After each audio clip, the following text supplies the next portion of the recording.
ચાલ મોટું પરાક્રમ કર્યું છે. વેક્સિંગ હીટર તૂટી ગયું અમારું આખું. Thank you community. મસાલામાં જો મેં સ્વાદ પ્રમાણે મીઠું નાખ્યું છે, અજમા, ધાણા જીરું પાવડર અને થોડી હળદર. બસ બેટર જો રેડી થઈ ગયું છે અને આટલું મેં ઢીલું રાખ્યું છે. તો રિવ્યુ લઈ લઈએ પર્યંક અને દેવમ બંનેનું. હેલો, ગુડ મોર્નિંગ, જય શ્રી કૃષ્ણ, જય સ્વામિનારાયણ બધાને. આજે ગુરુવારનો દિવસ છે. સરસ મજાની મોર્નિંગ થઈ ગઈ છે અને મારી ડ્યુટી છે ને મોર્નિંગમાં ગમે એવરી ડે કિચનમાં જોઈ નીચે આવું એટલે ભગવાનના દીવાબત્તી કરું અને કિચનની ડ્યુટી, કારણ કે દેવમનું લંચ ને બધું છે. એટલે જો અહીંયા ચા બની ગઈ છે. અહીંયા દેવમને વેજીટેબલ રાઈસ બનાવી આપીશ. યસ દેવમ, જય શ્રી કૃષ્ણ બેટા. દેવમ માટે છે ને અમે લોકો ગઈકાલે ગયા હતા. મેં ઘણી વખત એના માટે છે ને પેલું મંગાયા છે, આ શું કહેવાય હોટ પેલું ફૂડ રહે ને એનું બધું વોમ એના માટે થઈને, પણ એ કંઈ વર્ક નથી કર્યું. કાલે અમે ફરી વાર આસદામાં ગયા ને તો આ લઈને આવી છું. હોપફુલી આ વર્ક કરવું જોઈએ. જો અહીંયા લખેલું છે hot for 12 hours, cold for 24 hours.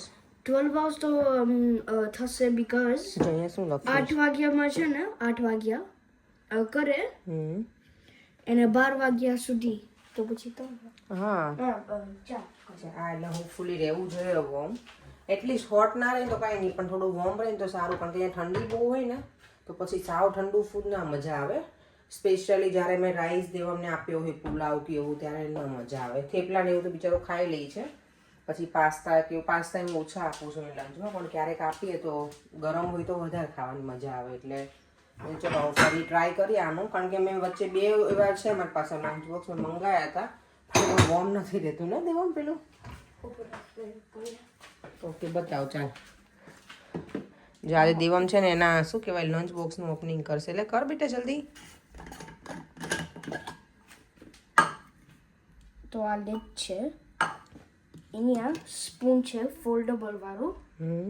તો છે ને આમ કરવાનું, પછી આમ. સરસ છે.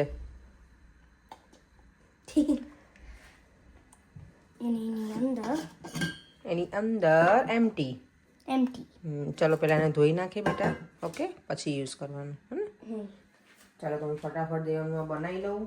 મારે લઈ જવું છે આજ ખાલી ફ્રૂટ કે સેલેડ, બેમાંથી એક વસ્તુ લઈ જઈશ. એ ફટાફટ મને કટ કરવું પડશે, કારણ કે થોડી લેટ થઈ ગઈ છું એટલે તો ફટાફટ કરી લઈએ આપણું કામ. ચાલો દેવમ રેડી થઈ ગયો છે સ્કૂલે જવા, અને હું પણ રેડી થઈ ગઈ છું. પણ દેવનો ફોટો બતાવો તો કેવો પાડી આવીને આવ્યા હતા કાલે આપણે લાવ્યા બધા. કેવો અલગ લાગે ચશ્મામાં દીકુ દેવમ? ના થોડો ફેસ ડિફરન્ટ લાગે છે ચશ્મામાં, ફોટામાં મીન્સ એમ. જો કોઈ પ્રોબ્લેમ થશે તો બીજું ઓકે સારું. ચાલો તો હવે દેવમને શું કહેવાય સ્કૂલે મૂકી અને પછી હું સલૂન ઉપર જવા નીકળી જઈશ. પરેંગ મને કહે છે મૂકવા આવું, પણ હું એવું ટ્રાય કરીશ કે વોક કરવાનું. ક્યારેક લેટ થતું હોય તો ઓકે છે, બાકી હવે થોડું એવરીડે કરવું જ છે વોક. હું જો કરું જ છું, પણ અહીંયાથી મારા ઘરથી સ્ટેશન સુધી દેવને ડ્રોપ કરો એટલે 15 મિનિટ એ થઈ જાય, અને પછી હાફ વે હું વોક કરીને જાઉં એટલે હાફ એન અવર એ થઈ જાય. 45 આખા દિવસનું 1 અવરનું વોક થાય મારું. ચાલો દેવમ કમ ઓન ક્વિક. ચાલો પટેલ, જય શ્રી કૃષ્ણ. રેડી? યસ. ચાલો તો દેવમને ડ્રોપ કરી દીધો અને શું કહેવાય પછી ટ્રેન પણ લઈ લીધી અને હવે વોક કરવાનું પણ સ્ટાર્ટ કરી દીધું છે. જો અહીંયા આજે છે ને આવું વેધર છે. સની ડે તો નથી પણ ઠંડી લાગે છે અત્યારમાં થોડી. પછી ડ્યુરિંગ ધ ડે થોડું ટેમ્પરેચર ડાઉન થઈ જશે. અત્યારમાં થોડું છે વધારે ઠંડુ. અને યસ આજે છે ને મારી કલીગ છે ને અલીના એનો બર્થડે છે 16 જાન્યુઆરી. અલીગને વિશ કરી દઈએ સલૂન ઉપર પહોંચીને. એને બર્થડેનું આ લોકોને બહુ જ હોય, અમે બહુ સરસ રીતે સેલિબ્રેટ કરે ઘરે પણ. આપણે લોકો બર્થડે બધા ના કરતા હોય, નાના છોકરાઓ એનો કરીએ પણ મોટાનો આપણે એટલો બધો ના કરીએ, પણ આ લોકો તો સરસ કરે. અને એને બર્થડેનું બહુ જ હોય. એવરી ટાઈમ મારો બર્થડે હોય ને તો એ આમ કરે, મારા માટે બધું ઇફોર્ટ નાખે. તો બધું રેડી કર્યું હોય અને એને યાદ પણ હોય બધાના બર્થડે. ચાલો તો સલૂન ઉપર જઈને કરીએ કાંઈક આજે. હોપફુલ એ લોકો ફ્રી હોવા જોઈએ. કારણ કે સ્ટાફ 1-2 સ્ટાફ છે એ લોકો સિક છે એટલે એ લોકો બિઝી છે હમણાંથી. તો ફ્રી હશે તો કંઈક કરીશું. અને મેં એના માટે ગિફ્ટ પણ લીધી છે. ચાલો તો હવે મળીએ સલૂન ઉપર ડાયરેક્ટ. આજે જો સલૂનમાં છે ને મોટું પરાક્રમ કર્યું છે. વેક્સિંગ હીટર તૂટી ગયું અમારું આખું. એ લોકોએ છે ને નવું વેક્સ હીટર ઓલરેડી બાય કરી લીધું છે કારણ કે પેલું છે ને આખું તૂટી જ ગયું છે. જો બર્થડે ગર્લના છે ને ફ્લાવર્સ અહીંયા આવી ગયા છે. કેટલા સરસ છે ને, એમ થાય જોયા જ રાખે. કલરફુલ ઉલગા લઈને આવી છે. મારી બર્થડે ગર્લ છે આ. Happy birthday. Thank you community. જો અત્યારે આવી ઠંડીમાં મ્યુઝિક ચાલુ છે આ પિયાનો ભાઈનો.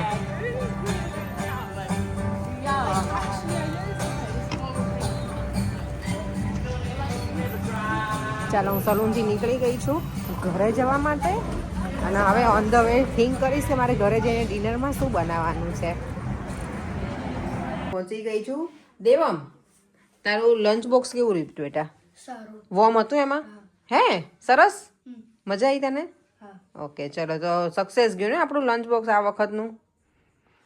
લાસ્ટ 2 ટાઈમથી હું ઓર્ડર કરતી હતી ને તો કેવું થાય ખબર છે, દેવામને ઠંડુ પેલું જે ફૂડ મૂકું ને ગમે તે એ ઠંડુ થઈ જતું હતું. તો આ વખતનું જે લાયા છે એ બરાબર છે. તો સારું, ચાલો સક્સેસ ગયું છે. તો તમે કોઈ લેવું હોય ને તો એવું લેજો, સારું છે. અમે તમને વિડીયોમાં બતાવ્યું છે ને એ રીતનું છે.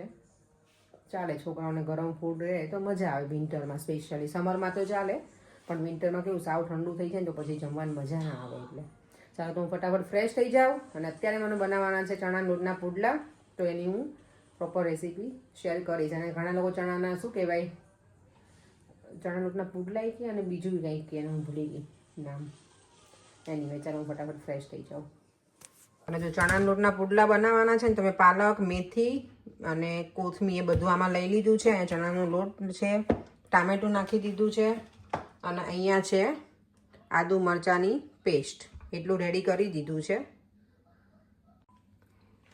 મસાલામાં જો મેં સ્વાદ પ્રમાણે મીઠું નાખ્યું છે, અજમા, ધાણા જીરું પાવડર અને થોડી હળદર, બસ આટલું જ નાખ્યું છે. બીજું કંઈ મસાલામાં આદુ મરચાંની પેસ્ટ છે, તીખાશ માટે મરચાં નાખે બસ. હવે બરાબર ડો બનાવી અને પુડલા બનાવવાનું શરૂ કરી દો. આને યસ, આને શું કહે, ચણા લોટના ચીલા પણ કે બેસનના ચીલા, એવું અમે આને પુડલા કહીએ. ચાલો તો હવે સ્ટાર્ટ કરી દો બનાવવાનું. ભૂખ પણ બહુ લાગી છે એટલે. બેટર જો રેડી થઈ ગયું છે અને આટલું મેં ઢીલું રાખ્યું છે. કદાચ હજી મને થોડું પાણી નાખવાની જરૂર પડશે ને તો હું એડ કરીશ. એકાદ પહેલાં બનાવીને જોઈ લઉં. પ્રોપર શું કહેવાય, મેથી, પાલક અને ધાણાથી ભરપૂર છે આ. ચાલો જો તો આમાં મેં પાથરી દીધું છે બેટરને. હવે થોડું એમાં પછી છે ને ઓઇલ ઉપર પેલું નાખવાનું કે આપણને કોરે કોરું નાખે. ચણા લોટમાં થોડું ઓઇલ તો જોઈએ ને, ત્યાં પછી એકદમ ડ્રાય લાગે પુડલું. એટલે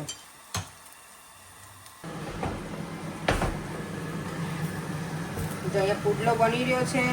અહીંયા બધાનું દહીં રેડી છે. આઈ હોપ કે હવે બરાબર ઉકળવો જોઈએ. યસ, મસ્ત બને છે. પર ટેસ્ટ કરી મને કહેજો. થોડો સ્પાઇસી બનાવ્યો છે મેં તો મજા આવશે. કેચઅપ જોડે ખાવાનું? ના ના ના, દહીં ને ગ્રીન ચટણી જોડે. ઓકે ઓકે, કેચઅપ નથી ખાવો અત્યારે. દેવને ખાવો હોય તો આપજો. આપણે થોડું કેચઅપમાં શું કે શુગર હોય ને એટલે હું ના પાડું છું. શુગર ઓછી કરી નાખવાની. ચાલો ડિનર કરી લઈએ. ડિનર કરી લઈએ. બેટર છે ને મેં જો થોડું પતલું કરવું પડ્યું હતું કારણ કે પેલું વધારે જાડું હતું ને, એટલે જો આવું રાખ્યું છે. આ સરસ બને છે, થોડા પતલા. ચલો રિવ્યૂ લઈ લઈએ પર્યંક અને દેવમ બંનેનું. દેવમ તને કેવું લાગ્યું પેલા કે બેટા? સારું કે quick? I would say 9.999999999. Paryank તમને કેવું લાગ્યું? ટેસ્ટ મસ્ત છે? બહુ સ્પાઇસી ચટણી સાથે ખાવ છો ને એટલે મજા આવે. મને ચટણી. તારે ના ખાવા દો. આપો આપો, વાંધો ના, નહીં. બહુ સ્પાઇસી. ચલો તો હવે મારી માટે પણ ચણાના લોટનું પુડલું રેડી છે. આમાંથી પરે હું તમને આપીશ ને, હું આટલું બધું નથી ખાવાની એટલે. યસ, મને થોડુંક જ જોઈએ. ઘણું મોટું છે એટલે. દેવામ કે આ ઢોસા જેવું લાગે, તમને એવું લાગે? લાગે જમીને જો ફ્રી થઈને બેઠા છે ને દેવમ છે ને કાલે એને સ્કૂલમાં કંઈક બિંગો હતું તો કંઈક ખબર નહીં આ શું તું વિન કર્યું તું કે બધાને આપ્યું તું આવું વિન કરી દીધું મેં. ઓકે તો આ છે ને પેન છે એટલે એમાં કંઈક રાઇટિંગ કરો ને સિક્રેટ રાઇટિંગ જ્યારે તમે રાઈટ કરો દેખાય નહીં પણ આ બટન છે ને લુક લાઈક જો થાય. તો મેં હમણાં લખ્યું ને તેમ લાઇટ કર બતાવ તો આમાં જો આમાં કંઈ દેખાય છે અત્યારે કશું નથી દેખાતું કર હવે લાઇટ બેટા જો વાવ શું લખ્યું મમ્માએ I love my Devang. Thank you. You welcome my દીકરો મને તો કદે આઈ લવ યુ You can ચાલો keep તો one હવે if you want. You can keep one. ના ના I have two. ના બેટા થેન્ક યુ ચાલો તો હવે વિડીયોનો એન્ડ પણ કરી દઉં છું સવારનું 9:30 જેવું થવા આવ્યું છે દેવામને સુવાનો ટાઈમ થઈ દેવામને એવું કે હું જ્યાં સુધી ના જાઉં બેડરૂમમાં ત્યાં સુધી એને ઉપર ના જવું હોય નહીં ચાલો તો વિડીયોનો એન્ડ કરી દઉં છું ફરીથી મળીશું કાલે નવા વિડીયો સાથે બાય બાય જય શ્રી કૃષ્ણ અને જય સ્વામિનારાયણ યસ બધાને મેં પેલો જે શોર્ટ મૂક્યો છે ને એમાં દેવમની પ્રીમેચ્યોર બેબીની આખી જર્ની છે તો તમે બધાએ જોઈ છે એનો ઘણા બધાના કોમેન્ટ ફેસબુકમાં અને ઇન્સ્ટામાં પણ છે બધાની કોમેન્ટ્સ છે કે દેવમ ખરેખર શું કહેવાય કે બ્રેવ બોય છે અને ઘણા બધા એવું લખ્યું છે કે પ્રીમેચ્યોર બેબી હોય ઇન્ટેલિજન્ટ હોય હા હું ઇન્ટેલિજન્ટ છું. ઇન્ટેલિજન્ટ છે તું ચાલો હવે ફરીથી મળીશું કાલે બાય બાય જય શ્રી કૃષ્ણ અને જય સ્વામિનારાયણ જો વિડીયો ગમ્યો હોય તો લાઈક શેર અને સબસ્ક્રાઈબ કરવાનું ના ભૂલતા મારી યુટ્યુબ ચેનલને by Bye. And make us up to 10,000 subscribers. Okay? સે ધ નાઇસ વે બેટા એવું કહેવાય By the end of the year. Or the end of the month. End of the month or end of the year End of the week. End of the week end of the week તો હવે આવી Kari ગયું બેટા Majak. End of the... okay સારું ચલો મળીએ કાલે નવા વિડીયો સાથે બાય